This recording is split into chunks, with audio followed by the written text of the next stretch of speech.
Danielle, where does that third set, particularly the first 5 games, rank among the best tennis you've played? I think it's up there. I definitely faced my challenges today.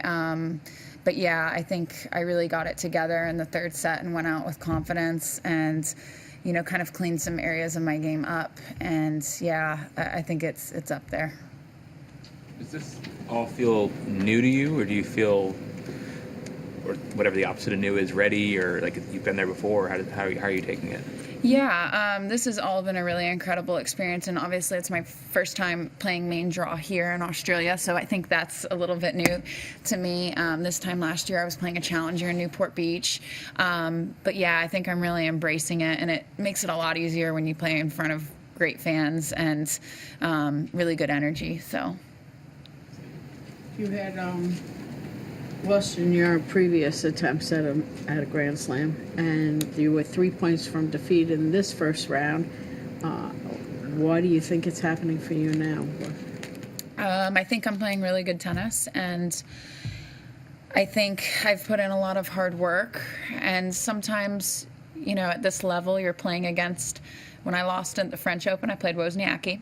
When I lost at Wimbledon, I played Mertens. And when I lost at the U.S. Open, I played Sabalenka. So I lost to some really good players, and I did everything I could those days. I think I've gained more experience in the last year, which is great. And, yeah, I don't think much has really changed. I think I'm just getting a little bit different outcome, and that's based off of the hard work that's been put in the past and, just having faith in what I'm doing. What did you say to yourself after the first set? Honestly, I lost that set pretty quickly, but what was going through my mind was that I think I had at least two break points that I didn't convert, and then there was another game, I think the first game on serve. I don't know if I had a game point that game, but I had an opportunity, I think, where I could have maybe put myself in a different situation. So even though the set was 6-2, it took an hour, I felt like it was very close regardless of the score, and so I just told myself, hey, if I can, give just a little bit more, 10% or 15%, I have an opportunity. And I just stayed positive through that and kind of weathered the storm. Obviously, there's a lot of buzz about what you've been doing here. How aware are you of that, especially what's floating back over to the States, and what kind of text messages and conversations have you been having with friends and family back home? Yeah, the support's been incredible. There's been so many nice things that people have said. I don't really keep up with the social media part of it too much, but I keep in touch with my family and my close friends, and I just kind of embrace all of this attention that I've been getting. It's been really nice that people have recognized my success, and it's very flattering, and hopefully I continue to get some good energy like this. Congratulations. In her press conference, your opponent said that she felt that you were hitting free. Did you have that sense? Just talk about your hitting style and your feeling out there. I think her and I actually play a little bit similar to each other. We both look to take the ball early.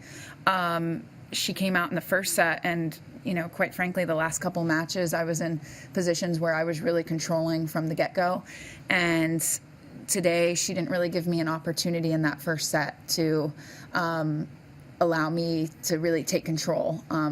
So I think she was playing really well, and I kind of had to make some adjustments within my game. The second set, I don't think I was playing totally freely. I was trying to extend the points, make it more physical. There were some tight situations, so that made it even more challenging. She's playing really great tennis, so that had every ounce to do with that. And then in the third set, I knew that she was nervous. I knew that she physically was deteriorating, and I decided that I wanted to play some long points, extend some rallies, and I went after my shots at the right time. I think that with how well she was playing today, I think it put me in a situation where I maybe wasn't playing as freely, and I had to, do some other things. What were the other things? What were the early adjustments? Yeah, I think making some technical adjustments with my feet, with my court positioning. I think being a little bit quicker, recognizing the patterns that she was coming up with. She was coming up with some really incredible plays and doing some things maybe differently that my other opponents hadn't been doing. And yeah, just staying tough in the moments and playing some longer points than maybe I had played in the last couple matches. Do you get very nervous anymore? Yeah, I mean, I think nerves are a natural part of it. And, you know, I think I embrace it well. I go out fiery and feisty no matter what. And yeah, I think nerves are a part of it for everybody. A little bit of nervous, what do you do? I just try to move my feet a little bit quicker, and I try to show positive energy by kind of jumping around and moving, running through the changeover, stuff like that. You've got either Petra on one side or Ash, who's a local player, on the other side. Can you tell us just about what you'd be expecting against either of those players, depending on who wins? Yeah, I've never played Ashley, but she's obviously playing great tennis, and I think that would be a great match. I've played Kvitova once a couple weeks ago in Sydney, and she's tricky because she's a lefty.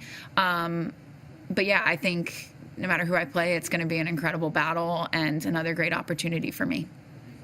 Have you followed much of Petra's career and, you know, her comeback? Yeah, I've followed a lot of her career. She's an incredible champion, has gone through a lot, and we had a really great battle a couple weeks ago. It was one of the best matches I've played, and I didn't even win that match. So very familiar with her, very familiar with Barty, and yeah, looking forward to the next match. Hi. Congratulations. I hope you understand that we are used to meet players when they're kids and they become suddenly... Yeah, and I'd like to know, you are different from our point of view, and do you think that helped you? I mean, because you're more mature, you went through different experiences, studying university or those college, whatever. Do you think, and you also talk like a more mature person, if I can say that. Oh, which doesn't mean that you're old. Don't take me wrong. Yeah, I'd like to know if that helped you in a way, and you know better how to face different situations, even if they are new for you too. Yeah, I think not being a child prodigy, not being a superstar at a young age certainly humbled me and made me in a way work harder for things. I was, I think, talented and athletic, but maybe not to the level that other players were at like 14, 15, 16. And so it made me kind of have to, in some ways, I don't want to say work harder, but I think, you know, I was kind of like playing from behind because I wasn't a child prodigy and I went a different route. I wasn't sure, okay, if I could really make it playing professional tennis when I was that age. So going to college was really crucial for me and my development. But yeah, I think it's kind of made me hungrier in some ways, like not having that, oh, I've always been really amazing at tennis. It wasn't always like that. I wasn't always great or good or whatever. So I hope that answers your question. Yeah, you did. Okay. Thanks. Who do you have with you here in your team? Who are you traveling down to this tournament with? I'm here with Matt Clower, my coach. He's with the USTA. I'm with my full-time hitting partner and coach, Stein DeGeer, and Yutaka from IMG. He's a strength, conditioning, and performance coach. And that's it.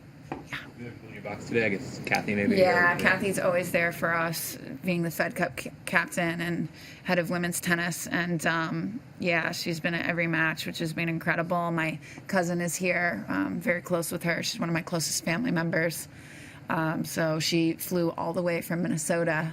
Today, she said, I don't know if I'll make it in time for your match. And I said, I think you can make it. So she just put everything together, got on a plane, and got here. Yes. Why did you keep changing rackets? Yeah, I obviously was a little bit out of my zone today, and I felt like at certain times in the match, I was missing balls by a little bit, and then sometimes the balls were really coming off the strings, especially when we were switching balls.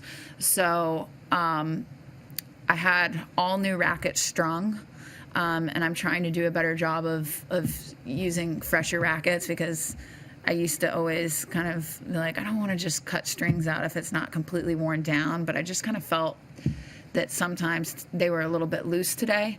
So I wanted to make the adjustment and not wait a couple games when I really got behind. And yeah, I think it made a difference because there were some points where I would miss just some random balls. I'm like, why am I missing? And then I'd switch to the tighter racket, and it helped me by a couple inches. And I think it was smart.